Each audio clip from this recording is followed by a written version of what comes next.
And good evening. My name is Denny Smith. Welcome to the show. You know, every so often I come across a story that just startles me. Tonight I'm going to introduce you to a couple of authors with a story to tell that did more than startle me. It scared me a little bit. Nearly 50 years ago, 3 hunters went into the woods around Cisco Grove in California. That's in and around Sacramento area. One of them got terribly lost and soon found himself all alone, in the dark, and being chased by a predator that was like none other than any of us could ever imagine. Well, to help me tell the story this evening are two fellows, Noe Torres and Ruben Uriarte, authors of a new book, Aliens in the Forest, the Cisco Grove UFO Encounter. And Noe and Ruben, welcome to 93 WIBC in Central Indiana. It's good to have you boys. Thank you very much, Dare, for inviting us. This is Ruben calling from the San Francisco Bay Area. The San Francisco Bay Area. And Noe, where are you? Yes, sir, Danny. Thank you for having us on with you tonight. Looking forward to one of the most amazing UFO stories that I have ever run across. and I'm calling in from South Texas along the Rio Grande. Yeah, well, salute. All right. Now, before we get to the story, Noe, I'll just ask the quick question. How long have you guys been working together on UFO research? Yes, Ruben and I, we've had the good fortune to have a partnership and a friendship that goes back almost 10 years. We started working. Our first book was a book called Mexico's Roswell, and it was based on a reported UFO mid-air collision between a small plane and a flying saucer over West Texas back in the 70s. So we started working on that about 2005, so we've had, it's been a great ride. We've been out doing field investigations in the middle of the Mexican desert on that case and many other places. So well, this is been a wild adventure. It's good to have you both. Now, Ruben, let's go back to Friday, September 4, 1964. I was 12 years old at that time, Ruben, and this 26-year-old factory worker by the name of Donald Shrum heads into the woods to go hunting with his bow and 3 arrows. Now, get us started, Ruben, and tell us where Mr. Shrum went hunting that day. Well, basically, both he and his 2 other friends were going to go deer hunting, and they went out to an area in a remote area of California. It's known as Cisco Grove. It's part of the Tahoe National Forest. Very mountainous area, and it runs close to the border going toward Nevada. They went hunting, and they basically, at that time, Denny, they didn't have walkie-talkies or anything like that, but they kept each other in line of sight, and it was in a very mountainous area that where they had set up camp. As they all used bows and arrows, that was only permitted during that period for hunting deer. They each went their way. And Mr. Don Shrum went up to along a very rocky area as he climbed upward. And it started to get dark, and he basically wandered off too far from the campsite. So he then, as most hunters do, because it was getting very dark, he climbed up a tree. And from that, he was seeking refuge to protect himself from predators, because in that area there, we have a lot of mountain lions and bears. So. You know, that's a big part of the story, Ruben, this tree climbing. Now, Noe, he was planning on hunting just that day, or was he planning on a longer time in the forest? Were they going to be there for 3 or 4 days, or was it just this one day that he was planning on hunting, Noe? No, it was basically an overnight stay there. They had started early in the day on Friday. They had an extra long weekend. I believe it was a 3-day weekend. And so they had started early, and they hadn't had much luck finding prey. And then as it got dark, they were planning to all assemble back at the campsite that they had staked out earlier in the day. But as Ruben just mentioned, what happened is that all 3 of them got separated from each other. And before they realized it, it was nearly dark, and the 2 companions that went along with Mr. Shrum were able to just barely get back in touch with each other at the camp right before it got totally dark. So they reconnected and got back to camp. But Mr. Shrum, because he had gone out to the very end of this very long ravine and then found no way to cross across to the other side, he had to backtrack, and there was no way he could make it back to camp. It became obvious to him. And this was kind of an unfamiliar area for him. He had been out hunting in other parts around Sacramento, but in this place, he was worried of, like Ruben mentioned, he was worried of running into perhaps a bear or a mountain lion, and there was also the added danger that the terrain was very rocky and there were ravines, right. canyons. He was once he found himself almost lost, he did exactly what most hunters do. He started climbing the ridge. Now, on the phone with me this evening, Noe Torres and Ruben Uriarte. They have written a book called Aliens in the Forest, the Cisco Grove UFO Encounter, and we're telling the story of one Donald Shrum, 26-year-old factory worker, and he headed in the woods to go hunting with his bow. Had 3 arrows. He went with a couple of companions. The companions make it back to campsite towards dark. But poor Mr. Shrum, we are about to tell you a story. Now, knowing the trees do have a lot to do with this story, he decided to spend the evening in the tree. Right. Now, is it common for guys there in California to just climb a tree and strap in? Okay, well, the concept here, Denny, is the hunter needs to find a place that is sheltered and protected from predators and other dangers. So if you're going to find, a cave maybe, or a place between some boulders, some place where you can hole up for the night. But another option would be to go up in a tree.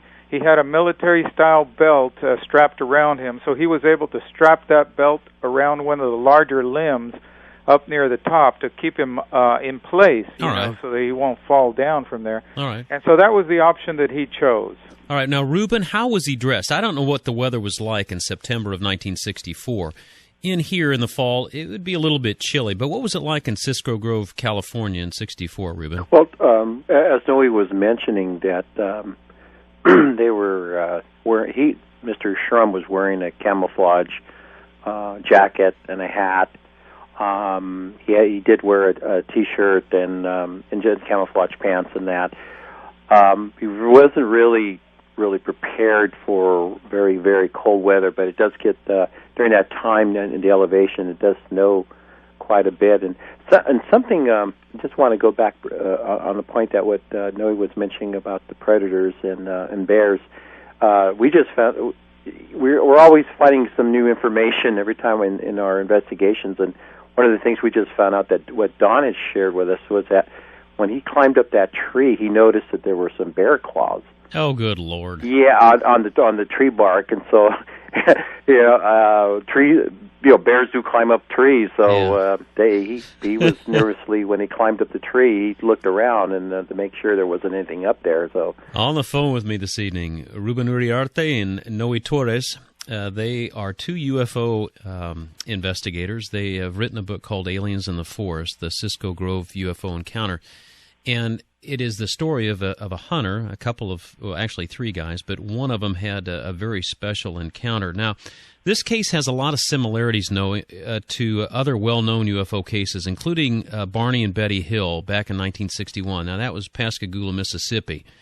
And then there's the Travis Walton abduction in 75 where he gets picked up and says, he encountered these people. But this one's not as well known. Why is this one sort of kept secret? Well, it's very interesting, Denny. Actually, those 3 cases that you just mentioned were all worked by some of the most famous UFO investigators of the 1960s and 70s, including Dr. J. Ellen Hynek and Dr. James Harder, Dr. Anita Brothers. It was 3 cases that are very well known in the annals of UFO history.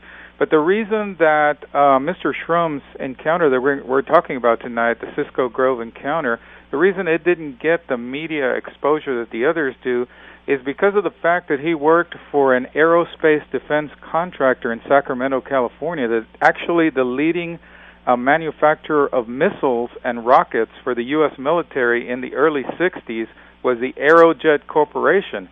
And Mr. Shrum was employed by Aerojet, in fact, won several awards with them for his work in welding and also painting the missiles, including the Polaris and the Triton missile systems. So and his work, because of its sensitive nature and being a defense contractor with the U.S. government, he did not want his identity to be known, and so he withheld that from the UFO investigation community. And therefore, you know, anytime you have a UFO story and you don't have an actual human being to attribute it to, that makes it less valuable to the media and in terms of exposing it. So that was the one element that hurt his story and made it be not as well known as the others. Now, this is a great story, folks. When we come back, in addition to our conversation with Noe Torres and Ruben Uriarte with their book, Aliens in the Forest, we've got some clips from original interviews that were done with Mr. Shrum. When we come back, we're going to have that, along with the continuing conversation with Noe Torres and Ruben Uriarte, right here on the Denny Smith Show on 93 WIBC. And good evening once again. My name's Denny Smith. You know, there is a band around our galaxy that's known as the Goldilocks Zone.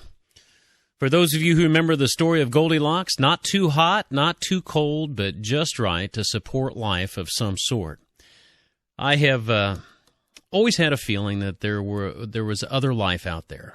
I think you look up in the heavens sometimes and you say, golly, did God just leave us here all by ourselves, or is there other form of life? And again we hear stories, and whether it is the story of Betty and Barney Hill, who were abducted back in 1961, there's the very famous story of the Pascagoula, Mississippi incident in 73. Travis Walton was abducted in 75, and now we have learned from authors Noe Torres and Ruben Uriarte of aliens in the force. We're going back to 1964. 26-year-old factory worker Donald Shrum heads into the woods just to go hunting with a couple of his buddies. And what's about to happen to him is unbelievable. He is at the bottom of a ravine, and it's getting dark, and he knows he has to hook back up with his partners who he has lost. This is 64, before walkie-talkies. And they had lost sight of one another. His two buddies make it back to camp, but poor Donald Shrum climbs a ridge to get up high so that he can see. Now, we're about to play a clip for you that Noe and Ruben have come across. And Mr. Shrum is in the forest in the dark of night. He's up in a tall pine tree, and he sees something. Well, what did he see? Well, here's the audio clip.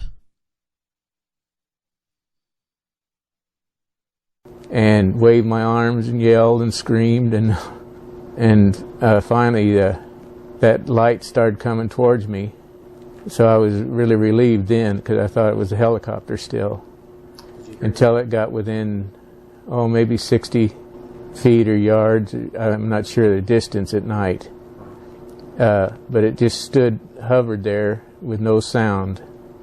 So then I panicked, because I knew it was no helicopter. I thought it was something from outer space. But it looked like all I could see is about an 8-inch glow. So I thought it was just a little tiny flying saucer. Then I kind of panicked, and I threw my bow up in the tree again and hand walked out there, that limb, and got up in the tree. But then this light went a half circle around me over the canyon. Then I could see the whole shadow of the whole spacecraft. And that was just a light that was on the nose of it. All right, now, I suppose that is the voice of Donald Shrum. Noe, where did these recordings come from? We're going to be listening to several of these recordings this evening. Where did these audio clips come from? Okay, this was an exclusive interview that was conducted by my pal Ruben, who's on with us tonight. And he sat down. In fact, he spent several days at the Shrum residence talking to them about this case, gathering information about it. So, and later on in some of the clips, we'll hear Ruben in the background. Yeah, this. I thought I recognized that voice, Noe. Yeah. All right, now, how long ago did this take place, Ruben? When did you do these interviews? Oh, it was around 2005, right around in September. As Noe had mentioned, I was very fortunate to have had the opportunity to stay over their home as a guest, and we went through the basically through the whole event. I just need to backtrack just a little bit, but the principal investigator that was involved in this case was Mr. Paul Cerny, who was who was at that time with NICAP, and that was the organization is known as the National Investigation Committee on Aerial Phenomena. And Denny, what happened was that Mr. Paul Cerny had all these documents that he had acquired based on his investigation, and so when were those military documents, Ruben? Because that seemed to be the only one who'd really investigated it. Was it all military? Yeah, we'll get into about the military and their involvement in this, Denny. All right. But what happened here was that Mr. Paul Cerny was later he passed away back in the year 2000, and I became the Northern California director for MUFON, Mutual UFO Network, and I acquired a number of his archives, and in that was all his field notes and documents of this extraordinary case, which through some other, and I told myself, I said, one of these days I need to meet this gentleman, and who had this strange encounter. So through some very opportunities, through these connections that I was able to make, was able to meet with them, and they allowed me to stay at their home, and their son did the videotaping, and out of that we were able to acquire these audio clips. This is just phenomenal, Ruben. Now, a lot of people don't know, when these things get buried in notebooks or when they get buried in research, digging them back out and then trying to find the players and find where they were. Did he live basically in the same place all this time, or had he moved around a bit? Did you have trouble finding him? Oh, no, actually, what was interesting, their home, it was approximately about 45 minutes away from the actual site where the incident had happened. If I'd have been him, I'd have moved to Mississippi. I'd have got us so far away from that place. Oh, my God. Actually, him and his family have now relocated somewhere back in the Midwest, but we're always in contact. So I just definitely wanted to give you an overview of how we got connected, and then through my work with Noe, and thanks to him, we were able to put this into a book. All right, now Noe Torres, Ruben Uriarte, you just heard the voice of Ruben. Noe Torres is with him. Aliens in the Forest is the name of this book. Now, Noe, did Mr. Shrum's hunting companions, now, we just heard this clip where he says he saw this, and of course, he's lost. He lit 3 fires, which is what you're taught to do, to light 3 signal fires. And he's waving between 2 of these fires, and all of a sudden, what he thinks is a helicopter isn't a helicopter, and he probably didn't have solid stools for a month after that. But that being said, did anybody else see this mothership of sorts come over? Yeah, that's exactly right, Denny. The ship, as it got close, because of his familiarity with military air vehicles and working for a defense contractor, he knew for certain that this was not one of ours, And when the ship first came through the Earth's atmosphere and appeared down below over the forest, it was seen by one of the other hunters. Mr. Alvarez was one of the companions, and he later filed an affidavit, a written affidavit, in which he stated that he saw the ship descend out of the atmosphere and came down, and he saw it hovering over in a little bit far away from where he was standing, Vincent Alvarez, and actually where it was hovering, of course, was over at the location where Don Shrum was up in a tree. So he witnessed the entrance of the mothership into the scene. Now, we're talking about the mothership that has visited our hunter friend. His name is Donald Shrum. On the phone with me, Noe Torres and Ruben Uriarte. They have written a book called Aliens in the Forest, and I tell you what, it's a terrific tale. By the time we get done, I know that you're going to want to learn more about this. All right, Ruben, back to you. We know that there's a mothership. Danny's going to play another clip here, and all of a sudden, a second ship appears. I saw 3 panels of light, like windows or whatever. I saw a flash come from the bottom of the center one, and just saw a dark object go down in the canyon, and then I lost track of it. Then the next thing I saw was a little blinking light up on the top of originally where the first one came from. This object that you first saw that left the center panel, what did it look like, Don? Well, at that time, all I saw was a flash and saw a dark object go down. When it landed up on the ridge, I could see like a half, I could only see part of the top, but it had a little light on it. Looked like the top of a flying saucer that I'd seen in pictures. Like a dome? Or yes. Yeah, like a dome. Okay. So I kept my eyes on that. All right, so there's our clip number 2 from Donald Trump, our hunter. Now, earlier today, Ruben, I sent this off to a couple of my classmates, and one of the guys listened to it, and he wrote back and he said, "Do you believe this guy?" Now, Ruben, before you tell me if you believe him, I'm going to tell you that at one point I had 1,200 plumbers working for me in 5 states, and I thought I was a pretty good judge of character when somebody was lying to me. I don't think this guy is lying. He seems as genuine as my dirty socks in the hamper back home.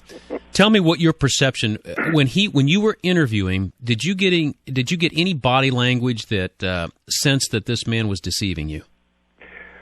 Well, the thing there's 2 points. One thing that really amazed me was the story that he shared with me was very much consistent with the overall interview that Mr. Paul Cerny had conducted back almost 40, 50 years ago. And so basically Don didn't miss much of a beat. I mean, he kept the story very much intact. But the other thing that really outstanding, that I found very outstanding and also kind of troubling too, was I could tell on his body language, his face, his expressions, that this really bothered him. He really went through a very, very shocking experience, and it still affects him today. He's still suffering from nightmares, and so having him relive the account with me, you could see that it troubled him very much. You are hearing the voice of Ruben Uriarte, who has interviewed a gentleman. When we come back, we're going to meet the aliens as they make their appearance. My name's Denny Smith, along with new friends Noe Torres and Ruben Uriarte, right here on 93 WIBC. 93 WIBC. My name's Denny Smith. Thanks for being a part of the show. Tonight, we're talking about UFOs. And before you think that we're too far off in the giggle weeds, I want you to know that the two fellows that are joining me here this evening, Noe Torres and Ruben Uriarte, they're the real deal, folks. These guys have been together for 10 years, and the research that they have done goes back to some research that was done many, many years ago, back in 1964-65, an original interview that was done by Paul Cerny. Mr. Cerny passes away in the year 2000, and he had interviewed a fellow who claimed to have seen a UFO, and not only that he had been pursued by aliens, and we will get to that part of the story. But before we do that, Noe, when we say that Donald Trump saw a UFO, we need to put that in perspective. He later described the size of this mothership. Can you share with us just how big this thing was? Yes, it was difficult for him at first to see the full extent of it, as we heard on the earlier audio clip from Mr. Shrum. But when it finally came around close to the tree, and he saw that this small light that he had been seeing for quite some time was actually only part of this immense structure. It was a cylindrical-shaped object about 150 feet in diameter. So in other words, it was like a 14-story tall building turned on its side, an immense object. The people that we've told this story to have commented that this is one of the largest ships that, it's not typical of a lot of UFO sightings where you have a much smaller craft. And then, of course, he saw these 3 large rectangular panels on the side of the hull, and then one of those, the middle one, out of the middle one came out this smaller ship, which is which is where the beings or the entities that he encounters next in the story, that's where they came out of. Now, Reuben, Mr. Shrum must have been extremely concerned. I would say that just terrified, but he did not hear anything, did he, Reuben? Did he hear any noise from this craft at all? Oh, no, he didn't. That's what frightened him. As he had mentioned, he saw this light, and when he later saw this immense object right above the tree, and he heard no noise, that's what really frightened him. And then he knew. All right, now we're going to play another clip here, and this is when the humanoids, what he called, now there's a couple characters, folks. We have humanoids, and we're going to have some robots. The first ones to come out are going to be the humanoids. So let's hear what Mr. Shrum has to say about the humanoids. I heard some thrashing through the brush, and probably 5-10 minutes, these two humanoids come out of the brush, and they kind of broke some of the brush off and was looking at it. And then they came straight underneath the tree and looked up at me. And I knew right then I was fingered. They found you. Yeah, they found me. Can you describe them for us? That was briefly what they Yeah, they looked like 4 to 5 feet. Of course, I'm looking down at them, so they'd be shorter than they probably are. And they had a silvery, like a one-piece suit on. And it seemed like it had the joints, puffy joints, on the shoulders and the elbows, and the legs I didn't see that clear. The humanoids, were you able to see their faces? No, it was just a kind of a dark shadow. I could see the two like eyes that looked like welding goggles to me. They were the same as welding goggles. And then the rest of the face was kind of a blur. I couldn't see looking down at them. Was it large or small? They're about 2 inches in diameter. It reminded me, just like I said, like a welding goggles. You have just listened to an interview that took place back in 2005. One of our authors this evening, Reuben Uriarte, sat down and videoed and did some audio recording with Mr. Donald Shrum. Back on September 4, 1964, this 26-year-old factory worker just went into the woods to go hunting. He took his bow, a few arrows. He was in complete camouflage, and he ended up encountering something beyond this world. Now, Noe, did the humanoids make any aggressive moves towards Donald Shrum? Were they carrying any weapons? Mr. Shrum observed that they appeared to be carrying no kind of tools or instrumentation or weaponry of any kind, and they made no aggressive moves toward him during the first part of the encounter. And another, just an interesting sidelight here, Denny, if I could just take a moment. There's a lot of similarities between this and the Travis Walton encounter because, Travis Walton was abducted from a forest in northern Arizona, and he found himself aboard this craft, and he saw two distinctly different types of beings, just as Mr. Shrum saw two different types of beings. And Walton also classified one of the two as being more humanoid than the others. The others were shorter and stockier. And the other interesting correlation between these two cases is that Travis, and I just spoke to him recently, we had a UFO conference here in Laredo, Texas, and he talks about how captivating those dark, round eyes of the beings that he saw aboard the craft, they burned into his mind, so to speak. And Mr. Shrum described later in his interview, he described the very same thing about how the eyes of these creatures just kind of just frightened him a great deal, and he kept that memory very vivid in his mind for the rest of his life. I can remember the first time I got called into the principal's office, and I can tell you what color the principal's eyes were, and I can tell you just about how many whiskers he had on his face. When you are in trouble, there's something about your senses that starts to drink it in, and it just burns into your mind. Now, Reuben, what happened after the humanoids arrived on the scene? What was going on down there? Well, as Noe had mentioned, they weren't carrying any instrumentation, but one of the things that Mr. Shrum noticed was that they were very curious, these humanoids were very curious in studying the plant life around there. You know, the manzanita bushes, the rocks, almost like scientists. And then he noticed that they start walking over toward the tree, toward him, and then another being started to also walk in that direction, which, as Noe had mentioned, it was a robot-like creature. That's exactly, yeah. And when we come back, we're gonna meet this robot. On the phone with me this evening, Ruben Uriarte and Noe Torres. They have written a book called Aliens in the Forest. We are blessed that in 2005, Ruben sat down with the protagonist in this, a fellow by the name of Donald Shrum. He was 26 years old at the time. That would make him, what, 74 or 75 now? But, yeah, he's about 74, 75. 74, right? 75. All right, when we come back, we're going to meet the robot. My name's Denny Smith, along with my buddies from Aliens in the Forest right here on 93 WIBC. Well, my name's Denny Smith, and I tell you what, it's rare that I get a chance to talk to the real deal. Tonight on the phone with me, Noe Torres, Ruben Uriarte. They're the real deal. They have done their own investigation of a story that goes back to 1964. A hunter by the name of Donald Shrum heads off to go hunting with his bow and arrows, and the rest is a story for the ages. Now, we're about to meet, we've already met the humanoids who have come out of a mothership that is 18 stories wide.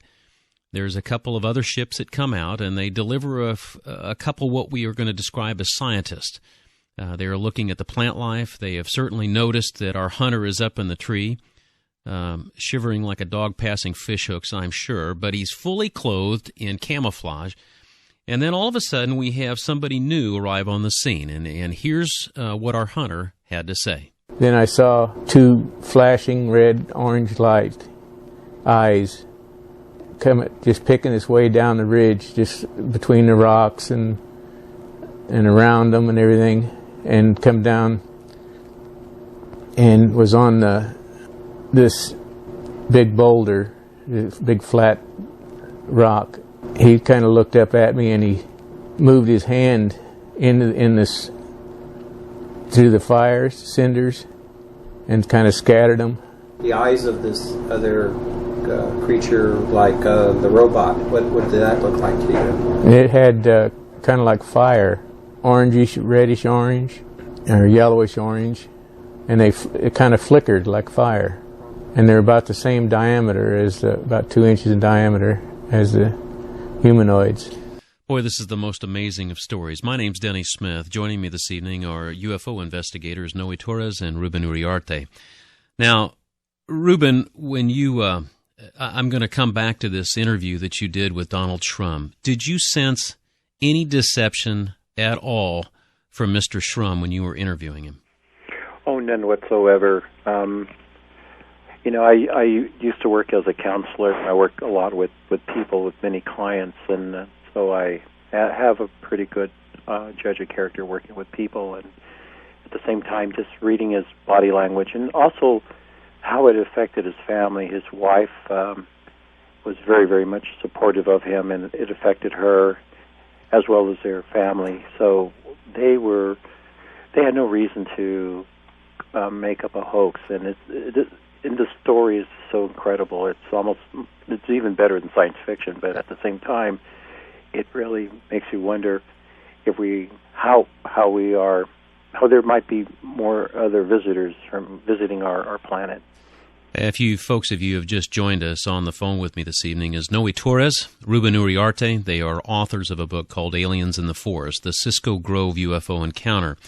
And this all came about from notes from an original interview that was done by Paul Cerny, who was part of NICAP, and that was it's a UFO organization before MUFON. He died in 2000, but he left his notes. Ruben acquired the post or the position that Paul Cerny used to have, and he figured out that this guy might still be alive, this Donald Shrum, the hunter that has seen and has been telling us this story that you've been hearing by tape. Now, Noe, do you think Mr. Shrum believed this being was a mechanical man, or could it have been a humanoid, another one of the humanoids, just wearing some kind of bulky suit? Okay, that's a very good question, and I've heard, I listened very carefully to the original interview done by Mr. Cerny back within months of the encounter, And I've also listened to the interviews done more recently with Mr. Shrum, including the one that Ruben, that we've taken audio clips from and are listening to tonight. And Mr. Shrum is very clear in saying that he's not 100% certain that this was a mechanical creature.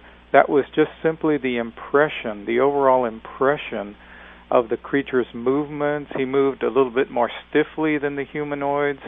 He seemed to be, the creature seemed to be, have a little more of a metallic appearance. However, he has said during several interviews that it could very well have been just another one of the same type of being, the humanoid, in a bulkier type of suit. So that's possible. I sense that he described this suit somewhat like we would send in a bomb technician or somebody who is going into an inferno, a very metallic type suit with this big bulky hood.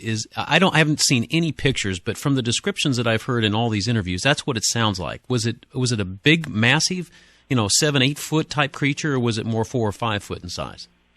That was more in the range of 4 or 5 feet tall. He did not describe the robot-type creature as being significantly larger than the humanoids, just a little bit bulkier, walked a little bit more stiffly, and just gave the impression of being a manufactured or mechanical creature. Ruben, before we go into the news, did Mr. Shrum feel like he was being pursued? Did he feel like he was the hunted in this case?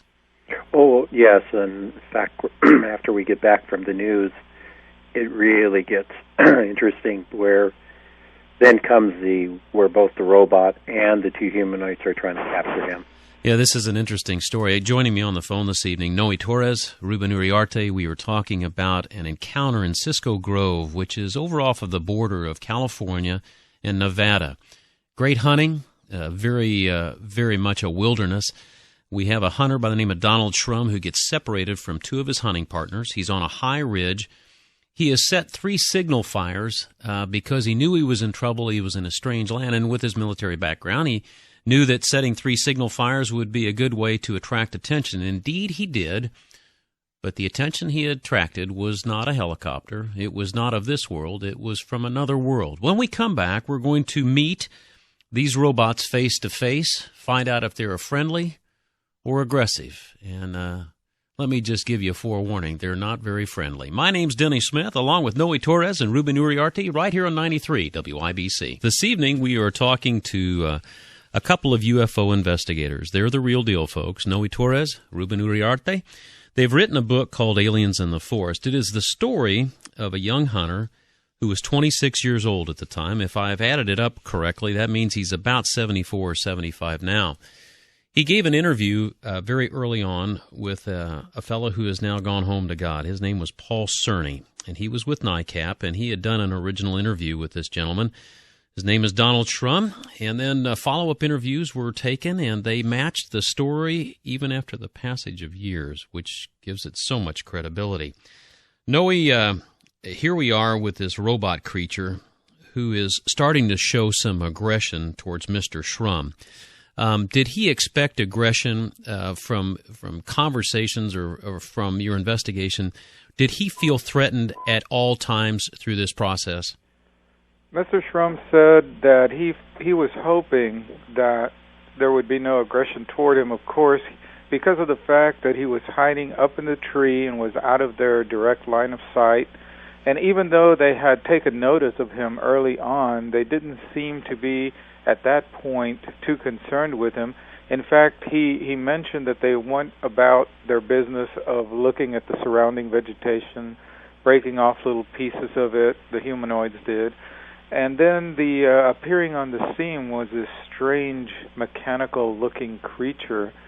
And meantime, there's a key element here, and that is that it appears that there were both visible and audible signals being exchanged both among the creatures themselves and also between the mothership, whoever was aboard the mothership, and the creatures down on the the ground below. So, Reuben, was that the cooing or the hoot owl things that I have read about? Was that with the owl noises? Yes, what Don had referred that. It reminded him of almost like an owl. The sounds of reminded him of that very, very much. All right, so now we have this robot creature, and he's really the first one to show any aggression towards Mr. Shrum. This is what took place. He was about 7 feet from me. He touched his mouth, and kind of a steam vapor come out of his mouth, and it lit up his face so I could see some detail. I blacked out when that steam hit me. I guess it was kind of took the air from me, and I'd gasp for air and then black out, and I fell over my bow. And that's the only thing that kept me in the tree. So I figured they were out to get me then. All right, now to reset this, our hunter, once he felt threatened, started climbing this pine tree, and he's pretty far up in this pine tree. Reuben, what did Mr. Shrum think these creatures were trying to do to him, and how did he react to the gassing? Well, as he mentioned, that he blacked out, and when he recovered, he noticed that the humanoids then all of a sudden were trying to climb up the tree, and that really frightened him. And then he climbed up further up the tree, and then from there, it turned out to be his own personal war of the worlds between the humanoids, the robot, and himself. He then later started to break off the branches. He had matches, and he started to throw it down at the base of down at where the humanoids were standing. But the thing that really gets interesting is that he then uses his arrows. Oh, he uses his bow and arrow. He's got his bow and arrow now. Yes. Well, this might be a good time to go to this next clip. Let's sort of pull this one up. This is a clip of where he talks about this aggression and how he responds to it. Our own Donald Shrum in his own voice. I had a 60-pound bow, which is a very high velocity.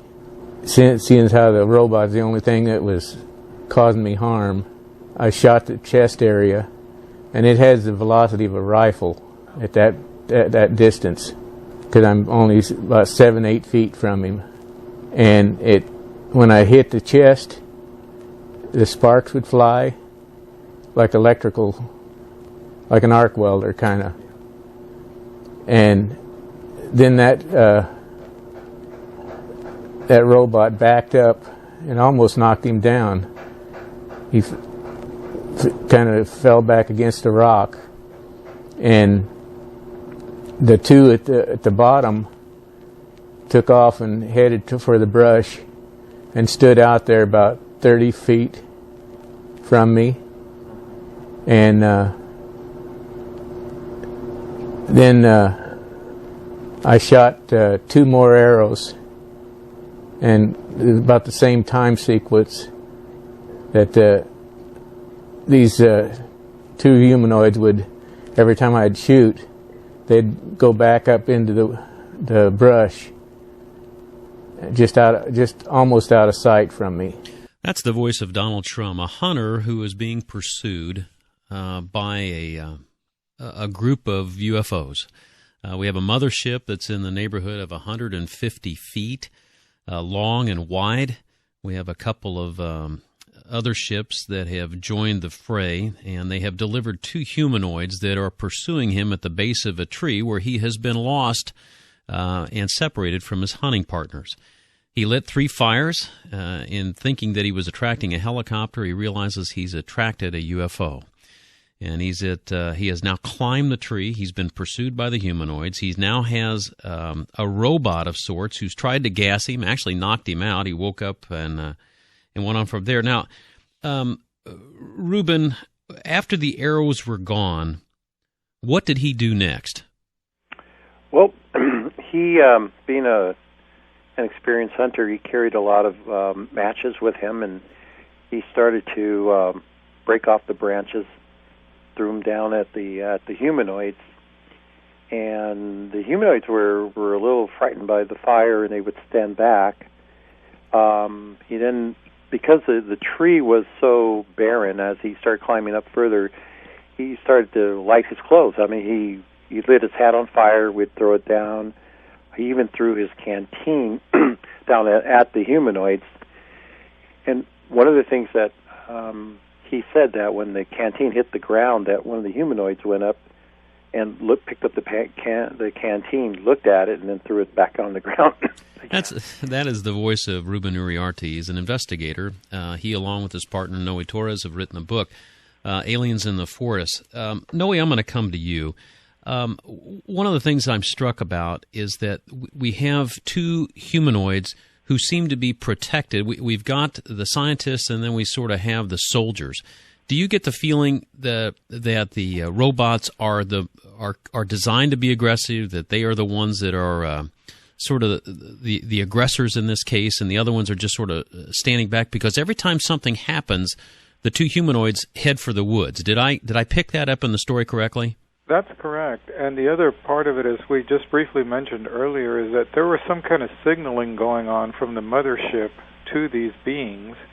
And Mr. Shrum told us that it was his distinct impression that whenever these sounds that sounded like either an owl hooting or a bird cooing, there were these strange noises. He got the impression that every time he'd hear those noises, the behavior of these creatures would change. For example, they would start to try to climb the tree, the humanoids would, or the robots would come closer and emit more gas up into the tree. One of the things that I've picked up about him, now you guys have met him, but Noe, he just seems incredibly able and resourceful. I would have had the holy bejeebers scared out of me. I don't know how I would have reacted, but he seemed so cool and calm on his feet with all the things that he has done. Did you sense that he was acting out of fear? There was a lot of thought process in what he was doing here. He told us that at the point where it became clear that they were out to get him, as he put it in that video clip we heard a while ago, at that point he was determined in his mind to somehow make it back home to his recently, the lady that he had recently married, loved very much, and their young 1-year-old daughter. He was despairing at many times during the encounter. It seemed that there was no way that he could hold off these strange beings from grabbing him, but always in the back of his mind was this strong determination to make it back home to his wife and little girl. That's the voice of Ruben Torres. Now, when we come back, in his own words, we're going to listen to Donald Shrum talk about what he did to fight off the two humanoid aliens, along with what I'm just going to call the monster robots that were attacking him, both with gas, and we will find out what else. When we come back, we'll hear from Donald Shrum in his own words. How do you fight an alien? Well, you're going to hear firsthand what they did back in 1964. My name's Denny Smith, along with Noe Torres and Ruben Uriarte, right here on 93 WIBC. 93 WIBC, good evening. My name's Denny Smith. For those of you who are Boy Scouts or Girl Scouts, for those of you who are hunters, mushroomers, anybody just goes out in the woods, there is not a day in my life that I cherish more than the time that I have been out in the woods enjoying all of God's nature. Tonight we're learning the story of a man who probably was doing exactly the same. He was a bow hunter, and back in the Cisco Grove area of California, Nevada, right at the border, just a little bit east of Sacramento, was a fellow by the name of Donald Shrum. He was a hunter. Back in '64, he entered the woods with 3 friends. They all were hunting deer and game. They were bow hunters. 2 of the friends made it to the base camp, and poor Don Shrum did not. He ended up on a ridge, and he knew that he was a little bit in trouble, so he set 3 signal fires when he saw some distant lights. He lit those fires and attracted as much attention as he could. And as the lights were coming closer, his spirits lifted, thinking that it was a helicopter. And then he had the holy bejeebers scared out of him when he realized that it was not a helicopter. It was absolutely silent, about a 14-story building on its side. It was cylindrical in shape. It was indeed a UFO, and 3 lights, panels on the side. Out of the center one comes another ship. and delivers down to him 2 humanoids. At that point, he scales a tree. What we are about to listen to here is exactly what takes place after he is gassed. Now, before we listen to this next clip, which is the longest of our clips and probably our last clip, Noe, it seems to me that they were trying to gas him. Do you think that they wanted to kill him? One of the things that becomes very clear in talking to Mr. Shrum is he did not feel that they were trying to hurt him. They were very obviously using an asphyxiant, which basically what it does is suck the oxygen content out from the surrounding air. So an asphyxiant, like the typical ones that we think of, are nitrogen, argon, helium. Those are probably the most common ones. What they do is they can cause you to black out, and of course, deprived of oxygen long enough, they can do damage. But generally speaking, they're not toxic at all. So it's significant to note that he really strongly felt they were trying to get at him. They felt that they wanted him for experimentation as a specimen or something along that order, but he did not feel that they were trying to kill him because of the fact that they kept trying to knock him unconscious and then climb the tree to get at him. Now, we're about to listen to a tape and it's a longer tape, but this is how he fights them off. And again, Ruben, you've met this man face to face. You've interviewed him. He must have been the most creative guy in the world. I mean, all of the things that he has thrown at him. When he was giving you this part of the interview, did you watch his facial features? How did he behave as he was giving you this part of the interview? Oh, absolutely. I was watching him, and as he was telling me this incredible story, and as I had mentioned earlier, how hard this has been for him.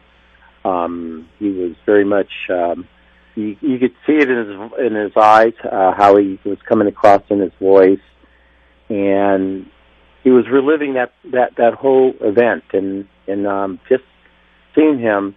And it just made me, I was just at awe. I said, what was it like to be in his shoes, being up in that tree, encountering a force from the unknown? I said, this man was using all the resources. He was just a very, very brave man. He was brave beyond brave. That was the voice of Ruben Uriarte. Also on the phone with me, Noe Torres. They have written this book called Aliens in the Forest, and it is the story of this hunter. Now, we are going to hear the clip now of after he ran out of arrows. Remember, he has a 60-pound bow. He had 3 arrows. He shot at the robot 3 times. Each time the arrow would impact the metallic structure of his chest, he said he was shooting for the heart. Sparks would fly as if it were a welder. Now, those of you who are welding know what type of spark that would be. He said it would light up everything. It was a very bright arcing. Now, he runs out of arrows, and that's when the fun begins. So let's listen to this clip of what old Don Shrum did after he ran out of arrows. I ran out of arrows, so I only had 3 left. That's when pomade hair is just, I mean, the cap I had on was just soaked with oil. This is for your hair? Yeah, from my hair, yeah, okay. Pomade. I always carried all kinds of books of matches with me when I hunted. And so I lit that cap, and it just blazed up, and I dropped it down the base of the tree. And just in that instant, they moved back about 12, 15 feet, and I glanced over at the ship that was over the canyon, kind of almost level with me, and it was almost out of sight. It was just like a star. It moved that fast.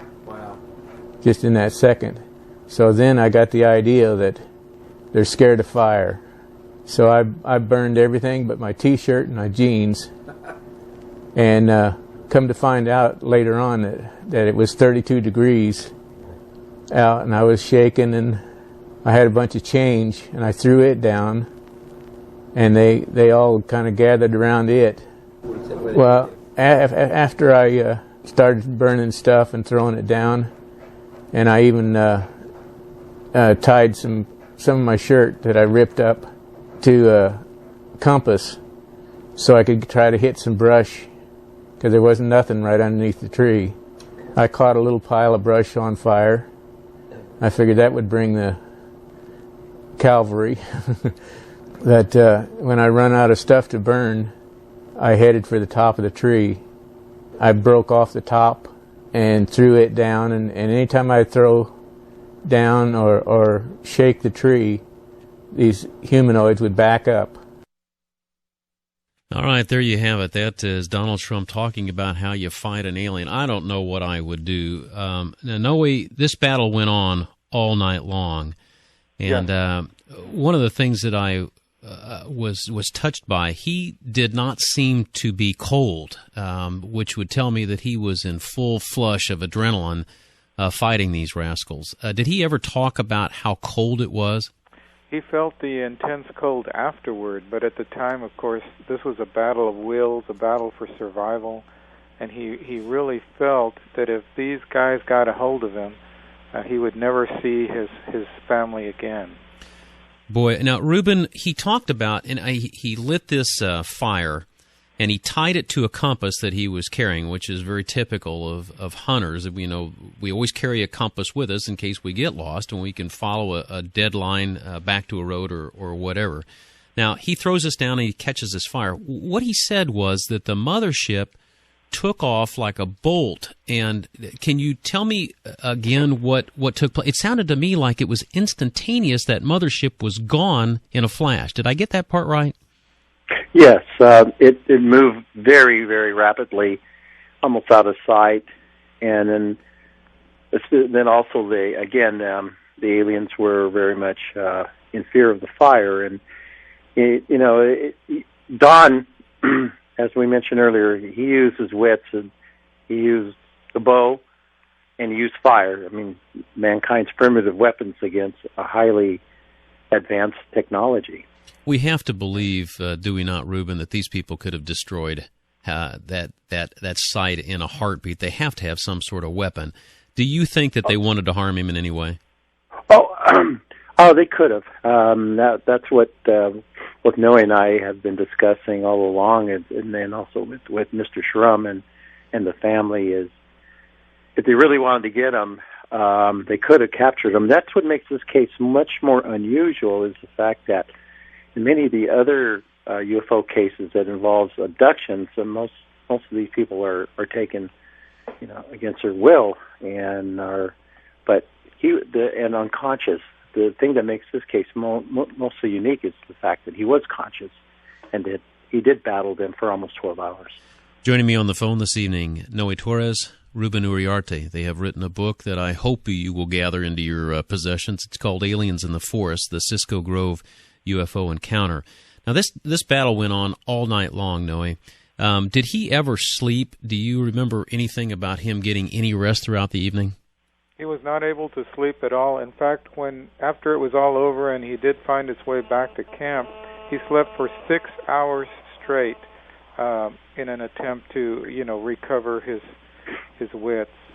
Wow. When we come back, we're going to finish up this story with Noe and Ruben. You may have a question for these two fellows, and we're going to, through all of the technical expertise that we can muster, we're going to open up the phones for all of you. We're going to finish telling the story, then we'll get to your questions. So if you have one, it's 239-9393. It is 1-800-571-WIBC. That's 1-800-571-9422. If you're driving around, you have a Verizon cell phone, it's just pound 9393. When we come back, we're going to figure out what happens. Did he end up on that spaceship? What happened to our poor hunter friend Donald Shrum? Well, my name's Denny Smith, along with Noe Torres, Ruben Uriarte, right here on 93 WIBC. 93 WIBC, my name's Denny Smith. When the Pacers do a Western Road show, that means we get a little bit more time on air with you, and I'm looking forward to it. Tomorrow evening, we're going to have a retired senior FBI criminal profiler. Her name's Dr. Mary Ellen O'Toole, and we're going to talk about the risks and that are to you about your gut reactions to things. So many times we depend on our gut, and I have to tell you, I've done that most of my life, gone with my gut reaction. Tomorrow evening, you're going to hear a reason why you may not always want to go with your gut. When we talk to Dr. Mary Ellen O'Toole, she is an FBI senior criminal profiler, retired. But this evening, we're talking about UFOs. And a lot of people make fun of me and really give me a hard time about this UFO thing. I've always believed that maybe it's like Ed says, that there's this Goldilocks part of the universe. Goldilocks meaning it's not too hot and it's not too cold. And I think it's reasonable for us to believe that there might be other life besides what is here on the good old Earth. Third rock from the sun. I have to believe there is. And the fellows that have joined me here this evening, Noe Torres and Ruben Uriarte, they're telling the story of a hunter back in 1964. Now, this hunter is probably 74, 75 years old now. His life changed forever back in September 1964. And so I think I'm going to go to Noe here first. Noe, this battle goes on all night long. What finally happened in the end? Well, in the end, there appeared to be more communication between the mothership and these beings. And then all of a sudden, a second robot-like creature appeared on the scene. Now, this is one of the bad guys. I mean, the one that's starting to show aggression. We've got two of these guys now? Right. All right. Now, the first one had already attempted to gas, or actually had gassed Mr. Shrum several times, while the humanoids attempted to climb the tree and get him, but he was able to fight them off. He would awaken fairly quickly after the gassing, and then he'd fight off the humanoids by kicking at them and shaking the tree. But then along comes robot number 2, and it joins its companion, the first robot, at the base of the tree. The two robots face each other, and then this blinding flash of light that looks like lightning comes out of the chest of one of the robots and strikes the other robot directly in the chest and gets bounced back and forth, forming an arc pattern of light between them. It lit up the whole area all around them, and Mr. Shrum says later in his interview that he was able to finally get the best look that he had ever gotten at the robots and their features. Were they trying to burn the tree down? No, it's unclear what the function of the arcing light between them was, but at the same time that this was going on, a huge cloud of vapor, much more than had been previously being released by the single robot, came up from between the two of them and came up and engulfed the tree in this big cloud of vapor, and he was finally knocked out for the last time. And the duration of this period of unconsciousness was much longer, possibly several hours. And then when he finally awoke from that final gassing, they were gone, and everything was quiet and at peace again. That's the voice of Noe Torres. Now, Ruben Uriarte, why didn't he fall out of the tree? If he was gassed and he was knocked out, why didn't he fall out of the tree? Well, one of the things that he did was when he climbed up to the very top, he wrapped his canteen belt around the trunk of the tree. So as Noe had mentioned, when he was gassed by these two robot creatures and he was knocked out for a period of time, in the morning he found himself just dangling. And when he came to, that's when he started to climb down from the tree. Now, he was, at this point, Ruben, he was in a T-shirt and his blue jeans. That's all he had not burned up. Is that correct?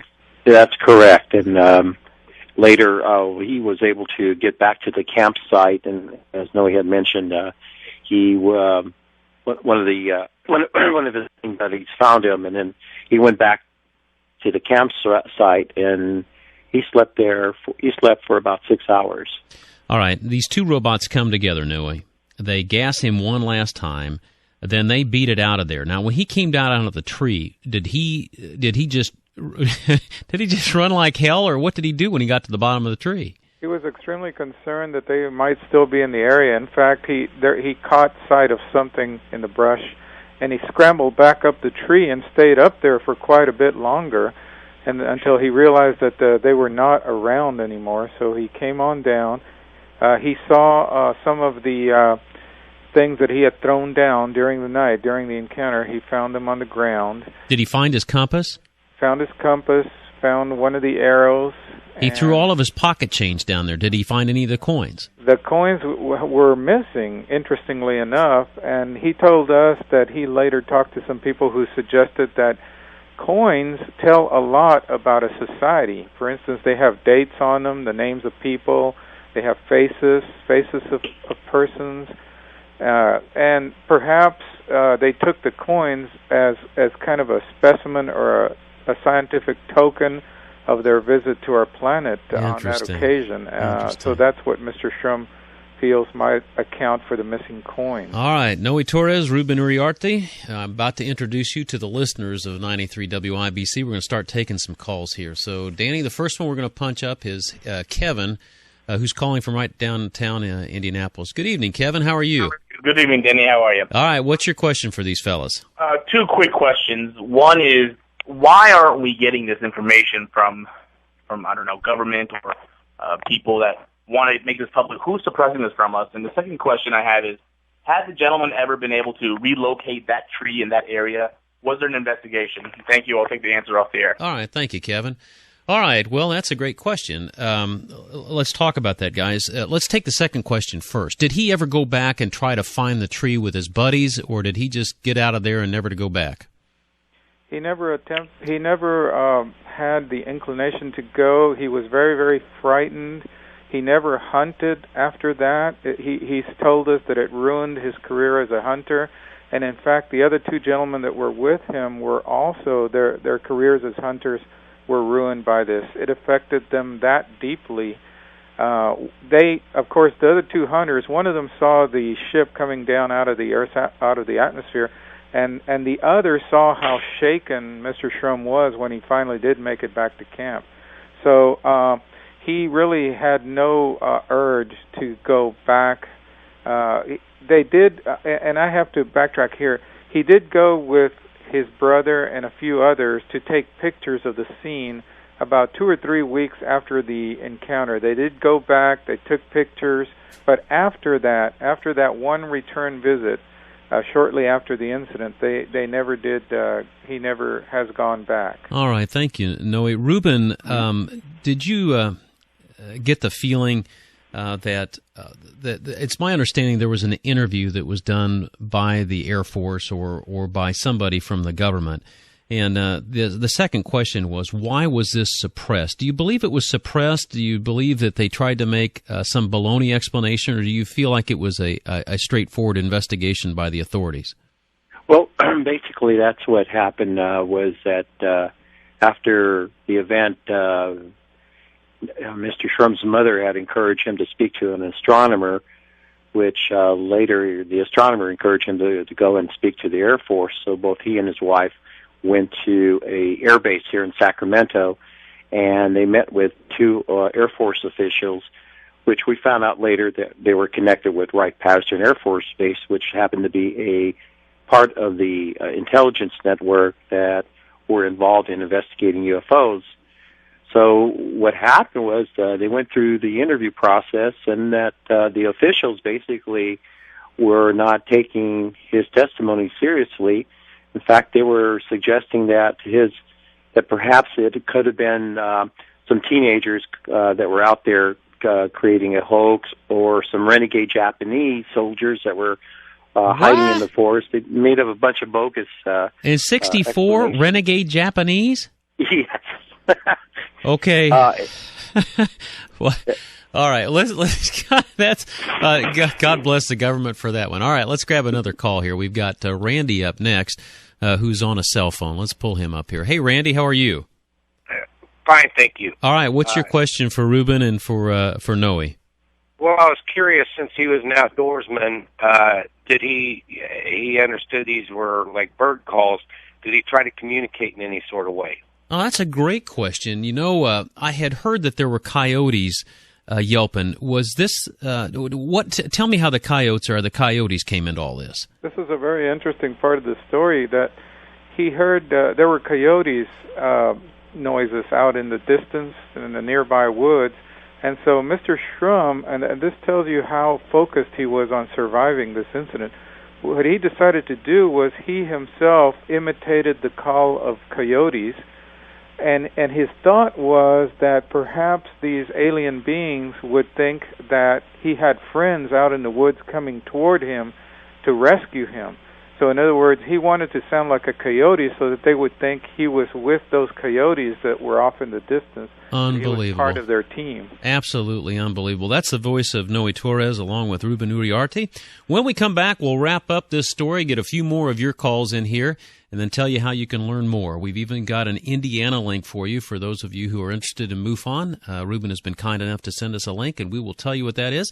You're listening to The Denny Smith Show. My name's Denny Smith, along with Noe Torres and Ruben Uriarte, right here on 93 WIBC. Well, my name's Denny Smith. I have enjoyed meeting a couple of fellows, one from the California area, one from South Texas. That's where Noe Torres is from. Ruben Uriarte from out the great state of California. Gentlemen, I have enjoyed your company. Ruben, I want to go right back to you and ask you a quick question that's based on our next caller. So let's get Dale up here next. He's from the south side of Indianapolis. Dale, good evening. How are you? I'm good. How are you doing? Good. What question do you have for Noe and Ruben? Well, I'd kind of like to ask them if any of them got sick with any kind of radiation or any kind of bacteria, because it seemed to me like if these people come from another world, they'd be carrying something or they'd be taking something back. You know, that's exactly where I was going to go with Ruben. Ruben, did Don Schrum, our 26-year-old hunter who just shows up in the woods and then spends a night in the tree, with all of this gassing, with all of the contact with these robots, you know, within close proximity, and then our two humanoids, did he ever have any serious health effects from all of this? Well, physically, one of the issues that he had was respiratory, and it could have been from the asphyxiants that the aliens were using in terms of the vapor to knock him out, or also because he worked around chemicals at the Aerojet plant because he was a welder. But the other thing that he did suffer quite a bit was he had, of course, nightmares for approximately 2 years. And he did have fear that he might have been exposed to radiation, but fortunately, none of the symptoms. He didn't encounter any radiation symptoms afterwards. But the thing that he did encounter is the obvious signs of post-traumatic stress syndrome. And this is what he has had to deal with all through today. Did he speak of nightmares? Did he just speak of anxiety? When you say he would wake up and say, "Those eyes." Oh boy! So it really got to him. It's sort of gotten to me. Now, I just got a text from my neighbor. She's got 3 daughters. And one of them, Hannah, has said it's too much for her. She's scared out of her wits, and she stopped listening. So I have to assume that even just hearing this story has got to be frightening. But here I am, I'm getting ready for my 7th decade, and this has really gotten my attention. Noe, here's the thing I want to ask you. If people want to learn more about incidents such as Donald Trump, do you guys have a website where people can find out more about these type of things?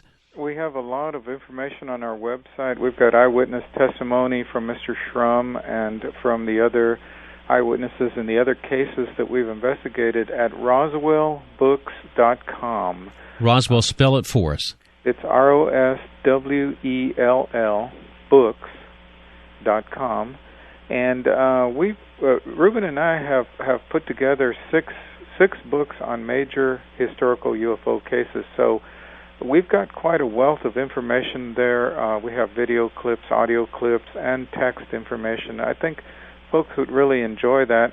And of course, they'll also have an opportunity if they choose to purchase some of our books as well. Right. Let's talk about one of those books, Ruben. This latest book, Aliens in the Forest, the Cisco Grove UFO Encounter. What's the best way for folks to get that, Ruben? Well, you had mentioned one way is going through to our website, roswellbooks.com. It could also go to any other major online booksellers, and especially Amazon.com if they're interested in purchasing the book. And we encourage everybody who's interested in please take a look at this book and also the other books that we have written, and also a plug for MUFON.com for those that are interested in furthering exploration into the whole UFO phenomena. We have a very large chapter in Indiana, and I'd like to encourage those folks that live locally to attend. I believe they have meetings here in Indianapolis. Yes, folks, there's no www. Just after the 2 // type in indianamufon.homestead.com. HomeStead.com. And for those of you who want to learn more about this, that is a good place to start. http://Indiana MUFON, MUFON.homestead.com. Hey, real quick, Noe, before I let you go, in this situation, did anybody ever do any what I call police drawings, or did anybody do any graphical depictions of what the humanoids or the monsters, the robots looked like? Yes, actually, we have over 100 graphics in the book, many of which were drawn by the witness himself, Mr. Shrum, and then some actual artists, professional artists, took what he drew and enhanced it. But we included both of Mr. Shrum's work as well as the artist's work in our book. So definitely it's looked at from many different angles. All right, folks, there you go, RoswellBooks.com. Noe, Ruben, thank you so much. I think I'll be back in touch with you. I'm going to explore this just a little bit more and see some of these other stories that you have. But you guys are great storytellers, and I want to thank you both for your time. Ruben, thank you very much. Well, thank you, Denny, for having us on. You bet. And Noe, thank you too, okay? It was a pleasure, and thank you very much. All right, and we'll be posting this at WIBC.com/Denny. We post these things, so I hope you'll be able to find them. So, fellas, thanks for all your time.